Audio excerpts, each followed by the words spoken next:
Absolutely, Catherine. President-elect Biden and Prime Minister Netanyahu are seasoned leaders who've known each other for decades, and whose main focus will be to promote the national interests of their respective countries. That's something that's been served well historically by a cooperative U.S.-Israel relationship.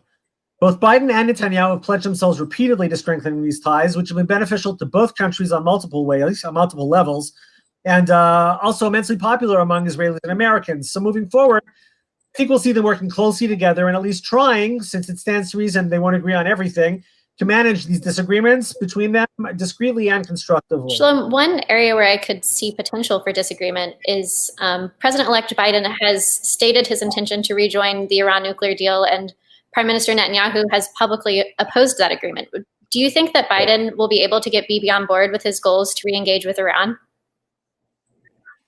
Well, the devil's going to be in the details. As you said, it's anticipated that Biden plans to jumpstart diplomacy with Iran and even maybe return to the deal that Trump withdrew from. That'll be the hottest point of contention between the administration and the Netanyahu government. But it's also unlikely that the original agreement from 2015 is still on the table.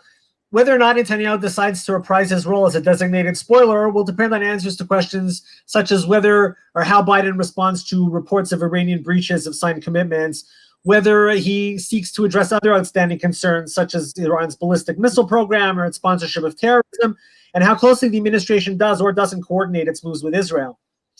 I have a question for you, though, Catherine. The Abraham Accords, which normalized Israel's relations between Israel and the UAE and Bahrain, might be the only foreign policy initiative of the Trump administration that won bipartisan support in Washington. Yesterday's New York Times suggested that the president-elect could actually reverse some of the promises that Trump made now in order to seal those deals. How do you expect him to address the issue? So, Shalom, I think there are a few areas to watch. As you've said, Biden and his team have publicly expressed support for these deals the Trump administration struck, and they've indicated their desire to expand normalization. But first, a Biden administration will refocus on an eventual peace deal between Israel and the Palestinians. Second, the Biden team might not be willing to offer the same kind of incentives to Arab states that the Trump administration has.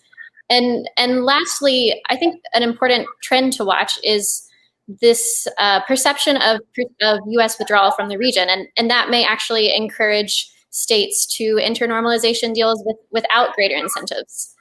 So, that's an area to watch. But we're out of time for now.